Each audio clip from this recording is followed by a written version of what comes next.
So I continue to inch my way to the north. I'm just outside of Stewart, BC this morning. I'm not sure if I'm going to go all the way to the Yukon or turn around back south for the Rockies in hopes that the forest fires will ease off. There's this website that I use called firesmoke.ca. I think Amanda told me about it a couple of years ago, but it's really helpful to see all the active fires displayed on a map as well as the smoke and wind direction. So I use that a lot to plan where I'm going to go, and it still looks like the Yukon is a good choice right now. But I came to Stewart last year as well in hopes of hiking up this Bitter Creek Valley. I think like 20 or 30 years ago, there was this road that went all the way to the end of it to this Red Mountain gold mine. And if you look at the satellite imagery, it's still there. Like there's a bunch of buildings and machinery that's just stranded way out in the wilderness because the road is completely gone at this point. But that gold mine, it also has a website too. It's listed for sale.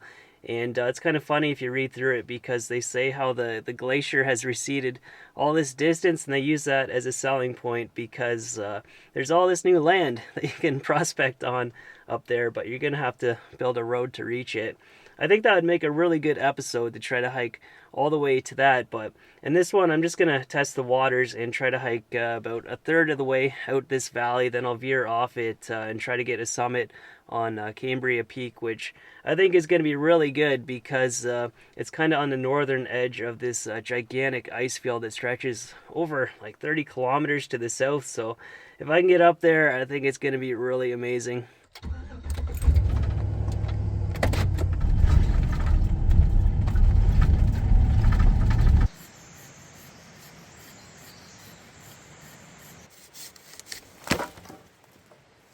I don't always need to use a chainsaw. Those Selkie saws are really effective on their own, but this is the only intact section of the road up to the gold mine. I can drive about a kilometer up this to park the van.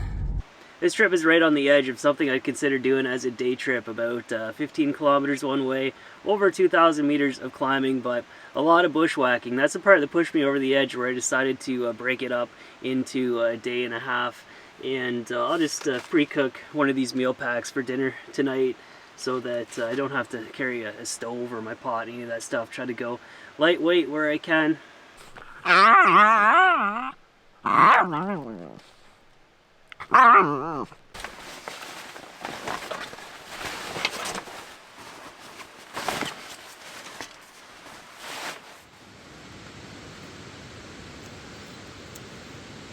Last night I came out here to take a look. I had hoped that maybe the mining company stepped in to clean up the road, but nope, it's still in rough shape. There were some guys out here on ATVs though, and we just briefly discussed the possibility if the four of us came out here with chainsaws that we could quickly clean it up, make it rideable. But after they left, I hiked a little further down and the roadbed is just gone. It's washed away into the river, so good thing they never came back today. But before they left, the one guy said it's not possible to hike out here, it's not going to happen. So you know, that's how all good adventures begin, when someone tells you it's not going to work.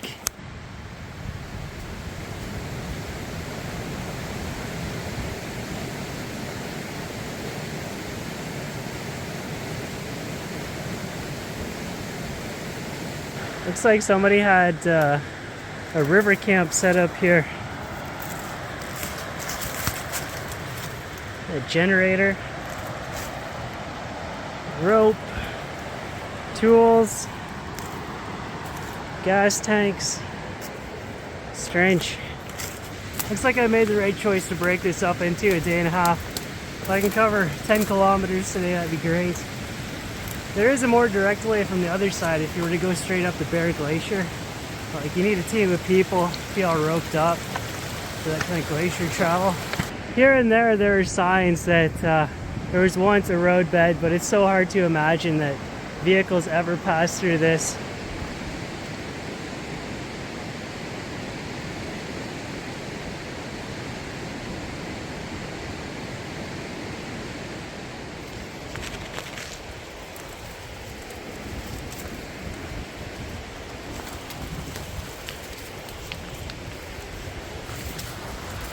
I keep having to alternate between nice open sections along the riverside and this, just bits and tiny pieces of what's left of the roadbed. It's a twisted jungle of alders.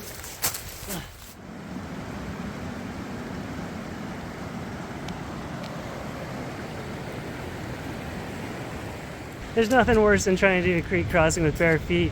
I injured my foot last summer doing that in Mount Ziza. I stepped on a sharp rock, hurt for a month. If it looks like there's a whole bunch of crossings on the road, I'll pack in my Keen sandals, but for just one, I'll bear it.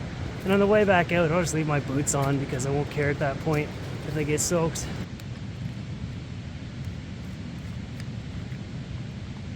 5.5 hours, 10 kilometers covered. Maybe I should have planned for 3 days on this. It'd be nice to do another 3 kilometers tonight, get myself set off for tomorrow.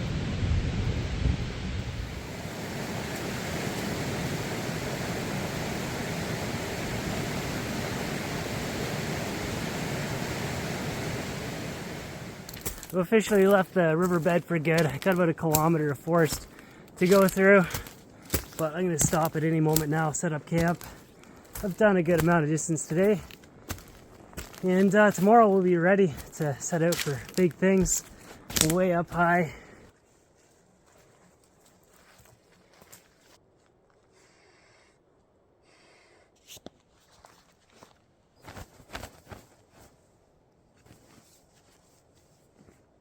I brought my tent along in case there's going to be a ton of mosquitoes, but of course there's none, so I don't need it. I'll just cowboy camp tonight.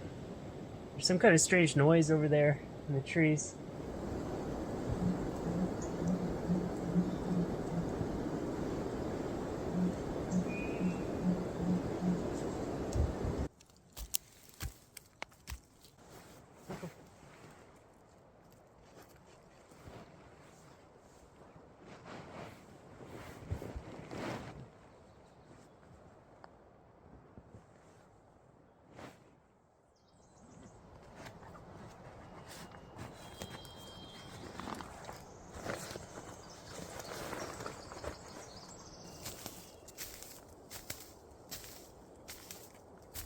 Those are some big grizzly prints. Must be a race to the summit this morning.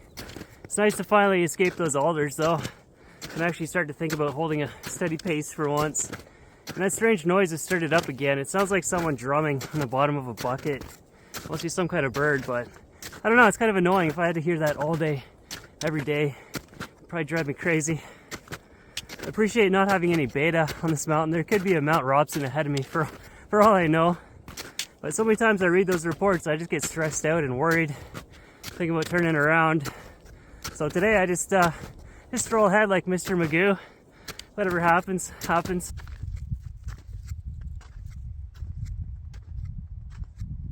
Still with the grizzly bear prints way up here, I never thought to bring my spray this morning. It's likely I'm on a glacier right now. The conditions are beautiful though. Feels pretty safe. Just got to keep going up.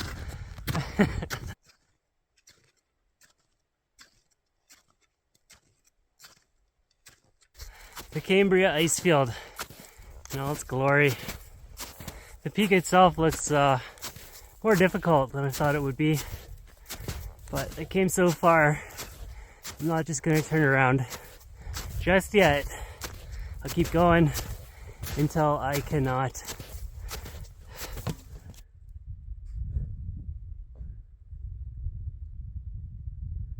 This southern ridgeline is pretty involved, well into class 5. I'm not equipped for that right now. I think what I should have done is gone across the snow down there, then kickstep up the other side to the top. I don't know if I have time to do it. It's getting warm, the snow is starting to soften up, and I don't want to stay around here too long. I decided to walk around to the other side to try. I'm so close, I gotta do it. I gotta get it. I can't let it go.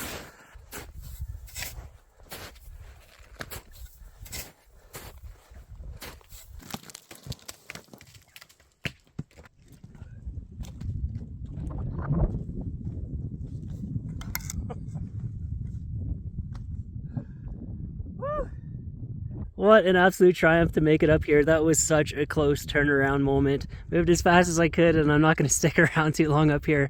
Pacific Ocean out in that direction, and like the huge expanse of the Cambria Icefield. That's looking down on the Bear Glacier and the highway to Stewart. But now that Rocco's in my jacket, I'll slap on her sun goggles. I don't like putting them on when she's running around because she'll scratch them up in the rocks, but it's super bright out here and she needs them. But what a trip. So glad I made it.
Did anyone notice that footage going down looked different than the way I took up?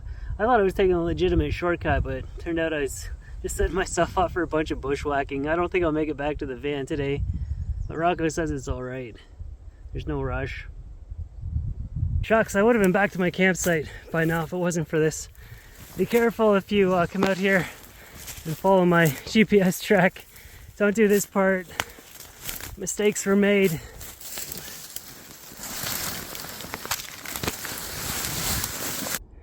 Alright, we made it back on course.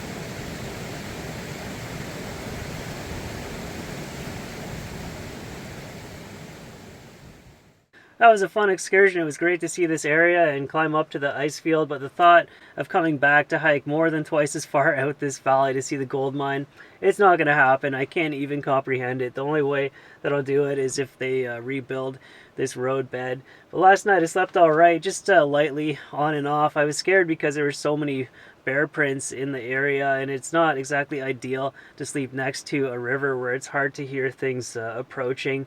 And Rocco, she's supposed to be my alarm system, but it was kind of chilly out last night, and she crawled down into the foot of my sleeping bag where I don't think she'd be able to sense anything. But we're all right. We made it back to the van.